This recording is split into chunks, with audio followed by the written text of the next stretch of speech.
अभी तक हमने अपना चैप्टर नंबर 1, 2, 3 कंप्लीट कर लिया है सीयूईटी के मोस्ट एक्सपेक्टेड क्वेश्चन की सीरीज में, ओके, जो 2026 में पूछे जाने वाले हैं। आज है हमारा डे 4। आज हम करेंगे इंटरनेशनल ऑर्गेनाइजेशन चैप्टर नंबर 4, ठीक है। बहुत इंपॉर्टेंट चैप्टर है। तो आज के लेक्चर की शुरुआत हम करते हैं पीवाईक्यू से। तो पहला क्वेश्चन देखिए आपके सामने है। पहले क्वेश्चन में क्या पूछा जाता है, एक बार रीड करिए और खुद से आंसर देने की कोशिश करिए। Okay, consider the following point regarding India's claim for a permanent seat in the UN security council. कहते हैं कि नीचे कुछ स्टेटमेंट दी गई है, इसमें से वो स्टेटमेंट बताइए जो इंडिया परमानेंट सीट लेने के लिए यूज करता है, मतलब क्लेम करता है कि भाई ये चीजें है हमारे पास, तो हमें परमानेंट सिक्योरिटी काउंसिल के अंदर परमानेंट सीट दे दो। अब कौन सी स्टेटमेंट है जो इसमें से, यहाँ देखो लिखा है कि which of following is are correct, इनमें से कौन सा सही है और कौन सा सही नहीं है वो बताना है। तो बेसिकली हमें इसमें सही देखना है कि कौन सा सही है। तो देखो, वर्ल्ड लार्जेस्ट डेमोक्रेसी है इंडिया, ठीक है, ये स्टेटमेंट वो यूज करता है अपना जो ये परमानेंट सीट का क्लेम है उसको प्रूव करने के लिए। India has never defaulted on financial contribution to the UN, कहते हैं कि भाई इंडिया कभी भी पीछे नहीं हटा है यूएन के अंदर फाइनेंशियल कंट्रीब्यूशन देने से, ठीक है। India's role in UN peacekeeping efforts has been long substantial। आपको पता है कि इंडिया जो है हमेशा यूएन की पीस कीपिंग जो एक एफर्ट्स है उसके अंदर हमेशा हेल्प करता है। Okay, India is the sole nuclear power in the South Asia. क्या इंडिया ये वाली स्टेटमेंट भी यूज करता है अपने क्लेम को प्रूव करने के लिए? तो नहीं। ये जो फोर्थ वाला जहां जहां आपको दिखेगा दैट इज रॉन्ग।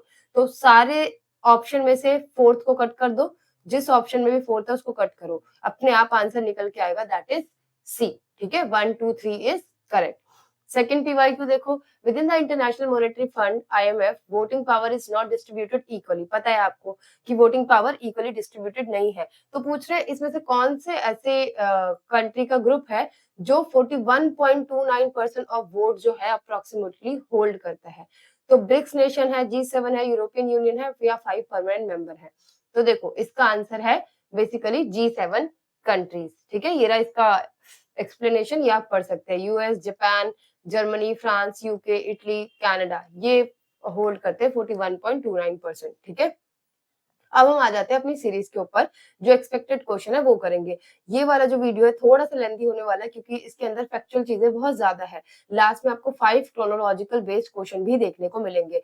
तो इंश्योर करिए कि आप वीडियो को एंड तक देखें, स्टार्टिंग का देख के ना छोड़े, और एंड के लिए बिल्कुल भी मत रखो कि जब डेट शीट आएगी तब हम देखेंगे, नहीं, आप अभी से ही अपनी प्रिपरेशन अच्छी करके चलिए। ओके, स्टार्ट करते हैं। सबसे पहला question, on which date India did India formally join the United Nation. कौन से डेट पे इंडिया ने फाइनली यूनाइटेड नेशन को ज्वाइन किया था? तो इसका आंसर बेसिकली क्या है अपना, आप एक बार खुद से आंसर मार्क कर लीजिए अपने नोटबुक के अंदर, फिर देखते हैं। तो इसका आंसर है C, 30 October 1945। Okay, how many originally founding member nation sign the UN charter in 1945। पूछ रहे कि भाई कितने फाउंडिंग मेंबर थे जिन्होंने चार्टर पे साइन किया था? तो इट इज 193, 189, 50, 51। बताओ क्या है आंसर। आपको अपने नोटबुक के अंदर ये सारे क्वेश्चन सॉल्व करने हैं। जो भी आपका स्कोर है आपको वो कमेंट में मेंशन करना है। और ये सीरीज सीरियसली लीजिए, इसमें बहुत सारे क्वेश्चन ऐसे हैं जिसको घुमा फिरा के पीवाईक्यू में पूछा ही गया है।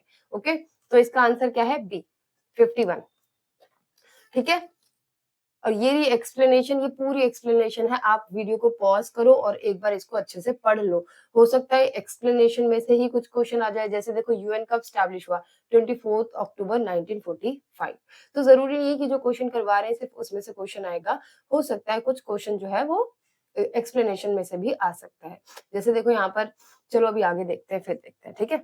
चलो, which country was the 51st originally founding member of the UN, having signed the charter later on October 15, 1945। कहते हैं कौन सी 51st ओरिजिनली कंट्री थी, ओरिजिनल फाउंडिंग मेंबर वाली कंट्री थी जिसने यूएन के चार्टर को साइन तो किया था बट लेटर, ठीक है, ऑन अक्टूबर 15, 1945, मतलब बाद में 15 अक्टूबर 1945 में किसने किया था? तो दैट इज नॉट इंडिया, हमने पढ़ा अभी। ऑस्ट्रेलिया, कनाडा भी नहीं है। इसका आंसर क्या है? पोलैंड, ठीक है। तो थर्ड का बेसिकली हमारा आंसर क्या है?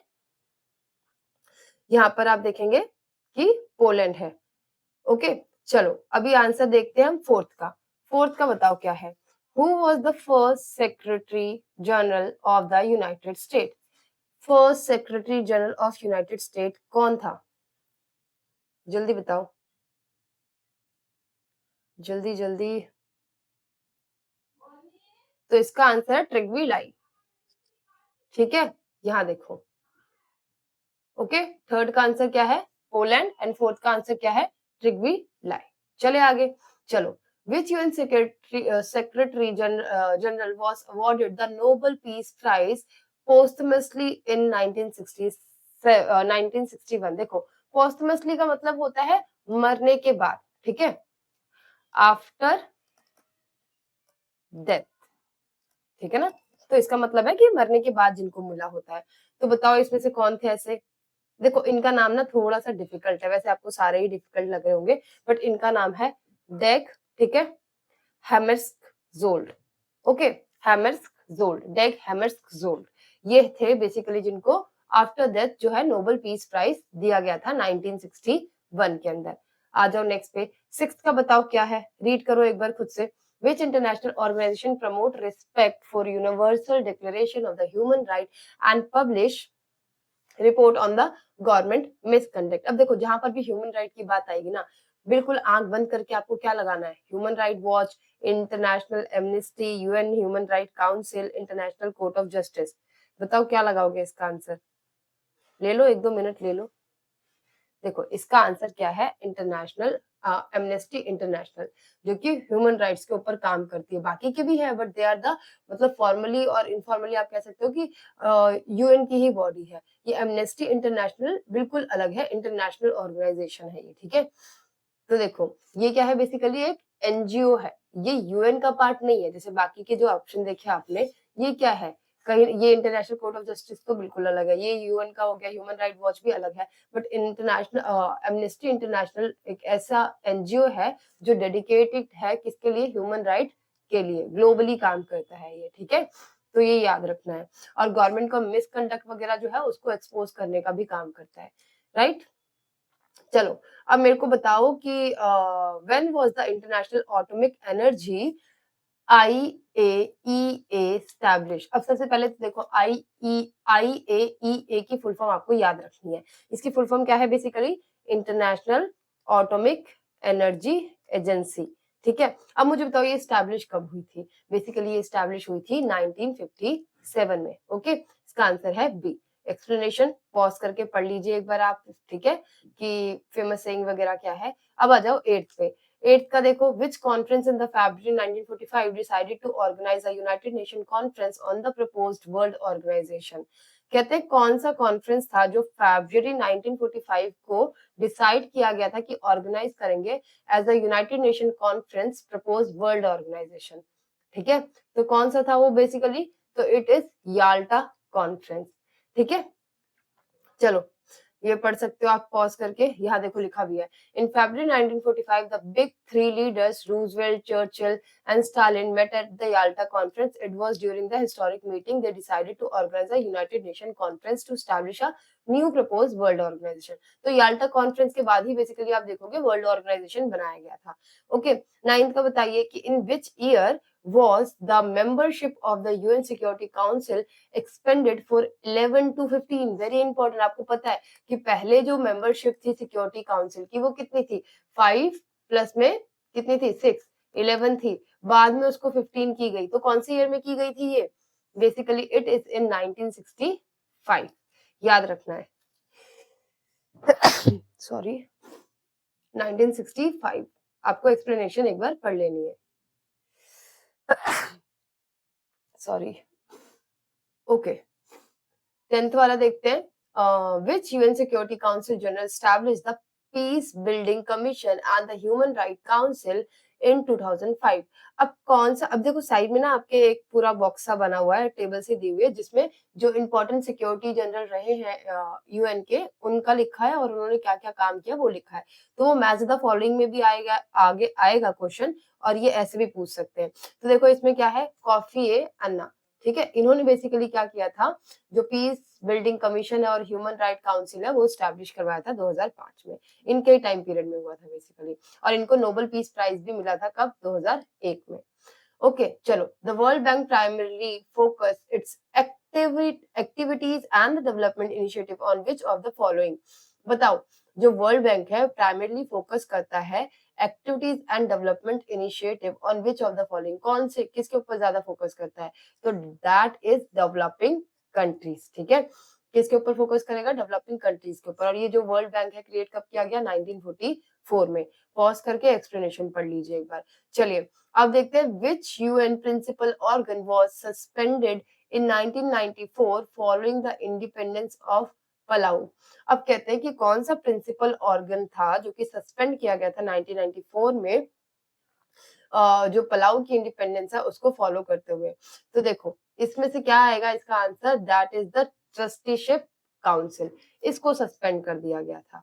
ठीक है, देखो was one of the UN principal organ originally designed to oversee the trust territories. It was officially suspended November 1994. This suspension followed the independence of Palau, which was very last remaining UN trust territory required the such oversight. Okay, चले आगे। कहीं पे नहीं समझ में आता तो please पूछ लीजिएगा। A non-permanent member of the UN Security Council serve a term of how many years?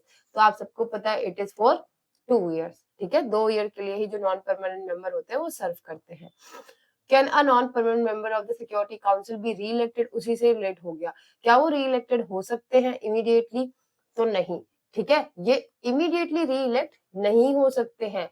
जैसे देखो यहाँ पर लिखा है yes without any restriction yet but with the 2/3 majority no country can not be reelected immediately. तो 14 का सी कि भाई कोई भी कंट्री री इलेक्ट नहीं हो सकती इमीडिएटली। मान लीजिए 2026 में इंडिया इलेक्ट हुआ है। ठीक है, तो अब 2027 में क्योंकि दो साल के लिए होता है तो 26, 27, 28 में बेसिकली इंडिया दोबारा इलेक्ट नहीं हो सकता, किसी और कंट्री को मौका मिलेगा।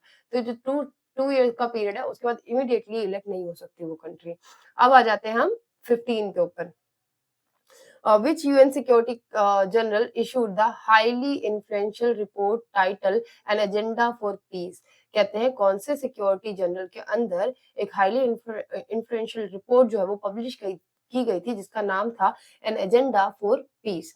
तो इट इज बेसिकली बोट्रोस गाली। ठीक है, तुम ये बी गाली याद रखना, बी जी याद रखना, उससे याद रहेगा तुम्हें बी गाली। ठीक है, क्या रिपोर्ट है? An agenda for piece. ये किसने किया है? बीबीजी ने किया है। ओके, तो ये रहा आपका एक्सप्लेनेशन। चलिए, which international NGO played a crucial role in building coalition to ban landmines and establish the international criminal court? कहते हैं कौन सी वो ऑर्गेनाइजेशन है जिसने जो लैंड माइंड वगैरह होती है उसको, लैंड माइंस वगैरह होती है उसको बंद किया और इंटरनेशनल क्रिमिनल कोर्ट जो है उसको स्टैब्लिश किया? तो that is human right watch. ठीक है, ये याद रखना आपको, ये भी क्या है? एक तरह की एनजीओ है। ओके, ठीक है, चलिए आगे चलते हैं। Who is the single largest financial contributor to the regular budget of the UN? कौन है? तो आपको पता ही है, that is United State of America. ठीक है, आंख बंद करके आप ये आंसर लगा सकते थे। चलिए एक बार ये भी देख लो, कितना है? 22.0%। चलो, what was the central complaint regarding the Security Council in 1992 UN General Assembly resolution? What was the central complaint? Central complaint क्या था regarding the Security Council 1992 में जो General Assembly resolution हुआ उसके अंदर? ठीक है, तो central complaint क्या था यहाँ पर देखो, a lack of financial transparency, it no longer represents the contemporary political realities, it has too many permanent members, it intervene too frequently in civil war। बताओ क्या है इसका आंसर? तो it is no longer represent contemporary political realities. ठीक है, ये था, बाकी ये सब जो है ये नहीं है। चैप्टर रीड करोगे सब कुछ हो जाएगा, एनसीईआरटी आपके लिए सब कुछ है। ठीक है, तो आपको सिर्फ और सिर्फ एनसीईआरटी को बहुत ही अच्छे से पढ़ना है। ठीक है, नथिंग एल्स। एनसीईआरटी जितनी मर्जी जितनी बार पढ़ सकते हो पढ़ दो उसको, एक एक लाइन, एक एक पिक्चर, उसके नीचे लिखी लाइन, साइड के बॉक्स, जितना सब कुछ है सब पढ़ दो, उसमें से ही आना है और कहीं से नहीं आएगा। ठीक है, how many member countries did the International Monetary Fund have as of April 12, 2016? कितने मेंबर है बताओ जरा उसके अंदर? तो ये है 189। ठीक है, चलो अब आ जाते हैं 20 पे। The atom for peace proposal which led to the creation of IAEA was initiated by which world leader? बताओ, ये the atom for peace proposal जो है ये कौन से जो वर्ल्ड का लीडर था उसके थ्रू इसको बनाया गया बेसिकली। तो ये था ड्वाइट एसेनहोवर, ठीक है, आइजनहोवर, आइजनहोवर, ठीक है ना, आइजनहोवर। तो ये याद रखना है, ड्वाइट आइजनहोवर। ओके, चले आगे। अजीब सा नाम है, थोड़ा याद रख लेना। और ये जो है इंटरनेशनल एटॉमिक एनर्जी, ये कब बनाया गया था? 1957 में। चलो अब देखो 21 से लेकर 30 तक के जो क्वेश्चन है ना, वो स्टेटमेंट बेस्ड और ऐसे इस तरीके के आएंगे, थोड़े difficult. Consider the following statement, the UN is a super state with absolute authority over its member state. Okay, तो बोलते हैं कि यूएन जो है वो सुपर स्टेट है और इसका एब्सोल्यूट, अब मैंने ना आपको पहले भी एमसीक्यू जो करवाया उसमें मैंने बताया, कहीं पर भी एक्सट्रीम वर्ड्स यूज किए जाए, मतलब एक्सट्रीम खुद का वर्ड नहीं, कोई भी ऐसा वर्ड जो कि एक्सट्रीम चीजें बता रहा हो, जैसे एब्सोल्यूट, 100%, ओनली, ऑल, इस तरीके के वर्ड हो तो उसको बहुत ध्यान से पढ़ना है। तो ये बोल रहे हैं कि एब्सोल्यूट पूरी तरह से 100% क्या है, अथॉरिटी है उसके मेंबर के ऊपर, नहीं है भाई, नहीं है। अगर ऐसा होता तो यूएस, इसराइल, ईरान आपस में लड़ रहे होते, यूक्रेन, रशिया के आपस में लड़ रहे होते, नहीं, ये 2 मिनट में रोक देता अगर इसका अपने मेंबर स्टेट के ऊपर इतना ही कंट्रोल होता तो। नहीं है, ठीक है। International organisation came come into being only when state agree to their creation। बिल्कुल, ये इंटरनेशनल ऑर्गेनाइजेशन बना ही इसलिए क्योंकि स्टेट एग्री कर रहे हैं कि भाई इसको क्रिएट करो। अगर स्टेट एग्री नहीं करेंगे तो ये तो तभी बेसिकली क्या हो जाएगा, खत्म हो जाएगा, है ना। तो ये इसका आंसर क्या है basically, D. Okay, 1 is false, second is true. चले आगे, चलिए देखो, नहीं ये तो हो गया। चलो 22 का, the League of Nation was, the League of Nation was deem as initial success but ultimately fail its primary objective. बिल्कुल, लीग ऑफ नेशन को वॉर को रोकने के लिए बनाया गया था, लेकिन वर्ल्ड वॉर फर्स्ट जो है वो हो जाती है। Okay, the League of nation could not prevent the outbreak of the second world war. Of course league of nation, sorry, first world war के बाद जो है लीग ऑफ नेशन बनाई जाती है, लेकिन वो सेकेंड वर्ल्ड वॉर को रोक नहीं पाते हैं, जिसके बाद फिर यूएन बनाया जाता है, ठीक है।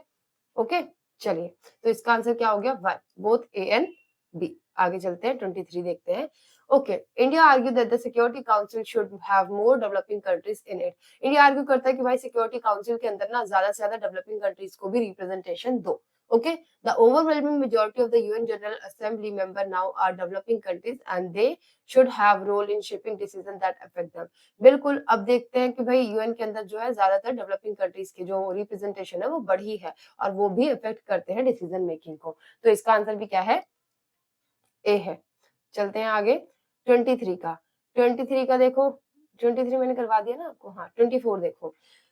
Consider the following statement regarding the veto power. The veto power is positively vote used to force a resolution through the Security Council। ठीक है, अब क्या बोल रहे हैं कि जो ये वीटो पावर है, ये क्या है, ये एक पॉजिटिव वोट है। तो यार यहीं पर गलत हो जाता है, ये एक नेगेटिव वोट है, ठीक है। अगर 5 लोग हैं, 1 2 3 4 5, ये हाँ बोल रहा है, ये हाँ बोल रहा है, ये हाँ बोल रहा है, ये हाँ बोल रहा है, लेकिन अगर थर्ड वाले ने नो बोल दिया तो इन सबकी हाँ की कोई वैल्यू नहीं है, उसको नो ही माना जाएगा। तो मतलब it is a negative voting power, ठीक है, नेगेटिव वोट है। ओके, तो यहाँ से ही पता चल गया कि फर्स्ट क्या होगा, फॉल्स होगा, ठीक है ना। तो फर्स्ट फॉल्स देख लो कहाँ कहाँ पर है, उसी के हिसाब से। A single negative vote from a permanent member can stall a decision even if all member vote for it. तो सिंगल नेगेटिव वोट, ठीक है, ये वाला सही है। तो इसका आंसर क्या है, डी है। आगे चले, चलो 25 का देखते हैं। आफ्टर द कोल्ड वॉर, एक minute, A and R true or not correct, ठीक है, ठीक है, सारे ऑप्शन दिए हैं। ओके देखो, after the Cold War the US emerge as the only super power in unipolar world. बिल्कुल करेक्ट बात है। नहीं, एक मिनट को, आफ्टर द कोल्ड वॉर के बाद, हाँ, जब कोल्ड वॉर खत्म होता है 1991 में, जब यूएसएसआर कोलैप्स कर जाता है, उसके बाद सिर्फ और सिर्फ क्या होता है, यूनिपोलर वर्ल्ड बनता है, यूएस सबसे ज्यादा पावरफुल होता है। The military and the economic power of the US allow it to easily ignore the UN or any other international organization if it chooses। तो क्या ऐसा है, क्या वो इंटरनेशनल ऑर्गेनाइजेशन की जो चीजें हैं उसको भी इग्नोर कर पा रहा था? जल्दी बताओ। तो देखो both A and R is true, ठीक है, कर भाई कर पाता है, क्योंकि आपने देखा कि भाई यूएस क्या है, सबसे ज्यादा पावरफुल है, 22% के आसपास बजट दे रहा है, तो कई बार वो यूएन जो ऑर्डर वगैरह देता है उसको भी इग्नोर कर देता है। चलो अब 26 का देखते हैं, ठीक है, match the UN secretary general to their notable action event. Ban Ki moon, ठीक है, अब ये थोड़ा डिफिकल्ट सा है, ये इसको मैच करना है, ठीक है, तो इसका आंसर देखो, सबसे पहले देखो बान की मून, जरूरी नहीं है आपको 1 2 3 दे, ऐसे पी क्यू आर एस भी दे सकते हैं, फिर मैच करो। बान की मून, ठीक है, ये क्या है, first Asian to hold the post since 1971, तो इसके आगे लिख लो तुम पी का 2, ऐसे मैच मत करने बैठना एग्जाम में, जैसे ये है तुम्हें रफ शीट मिलेगी वहां पर लिख दो पी का 2, ओके। अब देखो कॉफी एन्ना, कॉफी एन्ना क्या है, declaration the US led invasion, तो यहाँ पर क्या लिखेंगे क्यू का 3। अब देखो यूथान, यूथान क्या थे, resolve Cuban missile crisis, Cuban missile crisis को किसने सॉल्व किया था, यूथान ने, तो इसके आगे क्या लिखोगे आर का 1, तुम्हारा आंसर खुद मिल जाएगा। और ये जो ना इराक इलीगल, इसके इसके अंदर declaration the US led invasion of the Iraq illegal, okay, तो आंसर मैच करो, कहां पर है आर का 1, कहां कहां पर है, देखो आर का 1 यहाँ है और आर का 1 यहाँ पर है, तो आर का 1 यहाँ, आर का 1 यहाँ, तो बेसिकली इन दोनों में से कोई एक होने वाला है, तो पी का 2 और क्यू का 3, ये भी देख लो, तो बस यही है अपना आंसर, और कोई होगा नहीं, सेम दिख ही नहीं रहा आपको। चले आगे, ठीक है, अभी देखो क्या बोल रहे हैं, 26 हो गया अपना, 27 देखते हैं, which was not following is not listed as a proposed criteria for a new permanent member of the security council, कौन सा क्राइटेरिया नहीं माना जाता है अगर न्यू मेंबर जो है उसको ऐड करना है उसके अंदर, तो ये इजी सा है, एक बार इसको रीड करिए, आप लोगों को खुद पता चल जाएगा, इतना तो अगर आपने चैप्टर रीड किया है आराम से कर लोगे। तो क्या है इसका, a nation with zero historical military conflict, क्या ये क्राइटेरिया है, अब मेजर इकोनॉमिक पावर होना चाहिए, बिल्कुल ये क्राइटेरिया है, सब्सटेंशियल कंट्रीब्यूटर होना चाहिए यूएन में, बिल्कुल ये क्राइटेरिया है, बिग नेशन होना चाहिए इन टर्म्स ऑफ पॉपुलेशन, बिल्कुल ये क्राइटेरिया है, लेकिन ये वाला क्राइटेरिया नहीं है, तो इसका आंसर बी है। चले, इसका आंसर बी। आगे देखो, which organization exercise enormous influence on the economic policy of developing countries and it's often criticized for forcing free market reform, तो यार कौन सी ऑर्गेनाइजेशन है जो कि क्या करती है, इन्फ्लुएंस करती है इकोनॉमिक पॉलिसी को डेवलपिंग कंट्रीज के, डेवलपिंग कंट्रीज की जो इकोनॉमिक पॉलिसीज है उसको बेसिकली इन्फ्लुएंस करती है और उनकी मार्केट को फ्री करने के लिए फोर्स करती है उन्हें, तो basically it is World Bank, easy है, यही है, ठीक है। चलो, World Trade Organization has 164 member as of the July 2016, how are decision technically taken within this body, तो इस बॉडी के अंदर डिसीजन कैसे लिया जाता है, क्या 2/3 मेजोरिटी वोट होता है, यूनानिमसली लिया जाता है, soul direction by the G7 होता है, या यूएन सिक्योरिटी काउंसिल में, तो ये दोनों तो नहीं होंगे, G7 और सिक्योरिटी काउंसिल, ये यही हो सकता है, तो ये नहीं होता, यूनानिमसली लिया जाता है, ठीक है, मिलजुल कर लिया जाता है एक साथ, okay. Last question, which of the following UN Security General was forced to resign from his post after the Soviet Union opposed his second term, कौन से जनरल सिक्योरिटी को ना फोर्स किया गया था कि भाई तुम रिजाइन करो उसके सेकंड टर्म के बाद, तो बताइए कौन है, ये है ट्रिग्वी लाई, ओके। चले, चलो अब आगे देखते हैं, अब देखो ये ना 5 क्वेश्चन है क्रोनोलॉजिकल ऑर्डर के बेस पे है, ठीक है ना, तो एक बार ये देख लेते हैं जल्दी से, फिर हमारा लेक्चर खत्म है, आज का लेक्चर थोड़ा सा लेंथी हो जाएगा। Arrange the following event, arrange the following event related to the founding of the United Nation in the correct chronological order, तो देखो इसमें ना मैं तुम्हें पहले ही बता देती हूँ, इसका जो आंसर होगा वो होगा सेकंड। अब मैं बताती हूँ, सबसे पहले होता है साइन अटलांटिक चार्टर, यहाँ पर देखो सबसे पहले कहाँ क्या साइन होता है, अटलांटिक चार्टर 1941 के अंदर, ठीक है। फिर क्या साइन होता है, ये देखो, this following by the Tehran conference declaration 1943 के अंदर, Tehran conference. Then next the Yalta conference, big three took 19 took place in February, Yalta वाला हमने पहले भी पढ़ा था, ठीक है, चर्चिल वगैरह स्टालिन वगैरह थे, तो 1945, तो इसके बाद फिर आता है 1945। देन लास्ट में देखते हो फाइनली 30 अक्टूबर को यूएन जो है वो बन जाता है, 30 अक्टूबर 1945, तो इस हिसाब से आप अगर देखोगे तो सबसे पहले कौन सा आ जाता है, याल्टा वाला आता है, सबसे लास्ट में कौन सा आएगा, 3 वाला आएगा, तो आपको ना पूरा देखने की भी जरूरत नहीं है, अगर आपको आंसर मिल रहा है, ठीक है, आपके उससे देखो, अब यहाँ पर 2 है, कंफ्यूजन आ जाएगी कि भाई पहला क्या होगा, सेकंड होगा, लास्ट वाला क्या होगा, थर्ड होगा। अब आपको इन दोनों में से कोई एक चीज़ें चेक करना है। तो यहाँ पर आप क्या कर सकते हो, ये तेहरान वाला, ठीक है ना?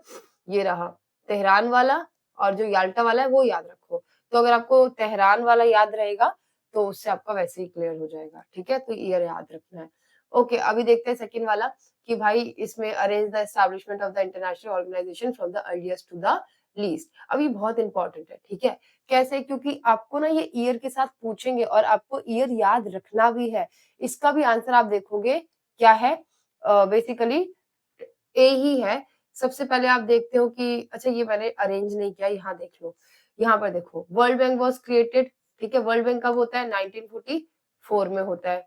ओके, उसके बाद देखो डब्ल्यूटीओ जो है ऑर्गेनाइज कब होता है? 1995 में होता है। तो यहीं से आपको आंसर मिल जाएगा। वर्ल्ड बैंक कब हो रहा है? कहाँ गया? हाँ, सेकंड में है वर्ल्ड बैंक। ये कब हो रहा है? 1944। ओके, डब्ल्यूटीओ कब हो रहा है? 1995 के अंदर, ठीक है? और डब्ल्यूटीओ का है थर्ड नंबर पर है। ओके, तो 1995 सबसे लास्ट में आ रहा है ये हमारा। और यूएन कब हुआ था? 1994 के में ही हुआ था, तो ये लास्ट नहीं हो सकता। तो इसका मतलब थर्ड हमारा लास्ट में आएगा और फोर्थ और फर्स्ट में से जो है दो चीजें जो है उसमें से एक पहले आने वाली है। ओके, तो यहाँ पर आप देखो क्या लिखा है, United Nation was established, and then फिर उसके बाद देखो इंटरनेशनल एटॉमिक एनर्जी एजेंसी, ये 1957 में हुआ। तो यहाँ पर आ जाएगा 1957, 1957। ओके, और उसके बाद जो है सेकंड वाला है वो पहले आएगा। तो ये देखो वर्ल्ड बैंक सबसे पहले आएगा, फिर उसके बाद आपको पता लग गया कि भाई ये आ सकता है फोर्थ वाला, तो ये फोर्थ 1945 वाला, देन फिर ये आएगा, देन फिर ये आएगा। ओके, तो सबसे पहले आया अपना सेकंड, फिर फोर्थ, फिर फर्स्ट और फिर थर्ड। सेकंड वाला हमारा क्या है? फोर्थ वाला आपको पता ही है कि ये हमारा 1995 वाला है, ठीक है ना? वर्ल्ड ट्रेड ऑर्गेनाइजेशन वाला। तो ऐसे आपको ईयर सबके याद रखने हैं, मैंने इसीलिए एक्सप्लेनेशन दिए हैं, ठीक है? कई बार मिस्टेक हो जाती है, भूल जाते हैं, तो यार इसको ना याद रखो, इंपॉर्टेंट है, आपको एग्जाम देने जाना है। Arrange the tenures of the following UN security general in chronological order. अब ये ना थोड़ा डिफिकल्ट है, इसलिए मैं इसका आंसर आपको पहले ही दिखा रही हूँ। ये देखो, यहाँ पर ना ये इस तरीके के भी क्वेश्चन पूछ सकते हैं, कोई भरोसा नहीं है, पूछ सकते हैं। तो इसका जो टर्म है वो याद रखना, ये थोड़ा-सा डिफिकल्ट हो जाता है, अगर याद रह सकता है तो ठीक है रख लो, नहीं तो कोई बात नहीं, ठीक है? तो इसका आंसर भी ए आएगा, fourth, first, third and second. यहाँ से इनके जो ईयर्स है वो कोशिश करना याद रख लो तुम। चलो, अरेंज दीज की events regarding the UN structure change and reform in chronological order. तो यहाँ पर बोल रहे हैं कि क्या-क्या चेंजेस वगैरह आए हैं, उसको ना क्या करो, स्ट्रक्चरल फॉर्म में लगा दो। तो इसका आंसर भी बेसिकली ए है। सबसे पहले UN security council membership expanded 1965 के अंदर होता है ये। देख लो इधर, यहाँ देखो कि 19 ये रहा, 11 टू 15 जो है वो 1965 में सबसे पहले होता है। 1982 में जनरल असेंबली जो है अडॉप्ट करती है, ठीक है? कंप्लेंट्स अबाउट, तो ये देखो जो कंप्लेंट्स अबाउट है, general assembly resolution dealing complaints 1992 के अंदर। फिर यहाँ देखो, यहाँ पर बोलते हैं the trusteeship council was suspended 1994 के अंदर। जो ट्रस्टीशिप काउंसिल होती है वो कब सस्पेंड की जाती है? 1994 के अंदर। तो ऐसे ही आंसर मिल जाएगा आपको, ठीक है ना? अब देखो, Kofi Annan initiate the inquiry of the UN should be reformed, ये कब करते हैं? 1997 में करते हैं। तो देखो आंसर मिल जाएगा आपको। तो आंसर क्या हो गया? थर्ड, सेकंड, फोर्थ और वन। बी नहीं है, इसका ए है। अब आ जाते हैं हम अपने फिफ्थ लास्ट क्वेश्चन पे। तो ये भी थोड़ा-सा डिफिकल्ट है, ठीक है? माइलस्टोन करेक्ट, तो ये कि फॉलोइंग रीसेंट यूएन जो माइलस्टोन हुए हैं उसको करेक्ट क्रोनोलॉजिकल ऑर्डर में लगाओ। तो ये भी आप एक बार एक्सप्लेनेशन पढ़ लो। इसका भी आंसर बेसिकली हमारा ए है। तो ये लास्ट के कुछ क्वेश्चन थोड़े डिफिकल्ट थे, बट स्टिल आपको करना पड़ेगा। एंड मेक श्योर आप सारे के सारे वीडियोस देखें, ठीक है? आपको पक्का 100% मैं बोल रही हूँ, कुछ ना कुछ हेल्प ज़रूर मिलेगी, ठीक है? नहीं तो आपकी एक प्रैक्टिस ही हो जाएगी, क्वेश्चन कैसे आ सकते हैं। ओके? सो आज के लिए इतना ही। डू शेयर दिस वीडियो, ठीक है? जो भी आपके फ्रेंड्स हैं, ठीक है? जो बड़ी-बड़ी कोचिंग्स में नहीं जा रहे हैं, उनको ये शेयर करो। ओके? और जो जा रहे हैं उनको भी शेयर करो, प्रैक्टिस हो जाएगी। शेयर करो, वीडियो को लाइक करो, कमेंट करके बताओ कि आपको क्या चेंजेस चाहिए, आपका क्या स्कोर आ रहा है, क्या समझ आ रहा है, क्या नहीं आ रहा है, सब बताओ, ठीक है? और चैनल को सब्सक्राइब ज़रूर कर दो, क्योंकि आपको ऐसी ही वीडियो आगे एजुकेशन वाली मिलती रहेगी। ओके? और I am always there for support you. Thanks for watching and we will continue in next video. अब आपकी जो नेक्स्ट वीडियो आएगी वो आएगी 11 तारीख को, ये अपलोड होने वाली है, एंड देन फिर 13 को बेसिकली 11 पीएम पर आपको चैप्टर 5 मिल जाएगा, और हो सकता है संडे को आपको पीवाईक्यू का एक लेक्चर मिल जाए। ओके, तो बने रहिए और नेक्स्ट वीडियो का इंतजार करिए। Thanks for watching.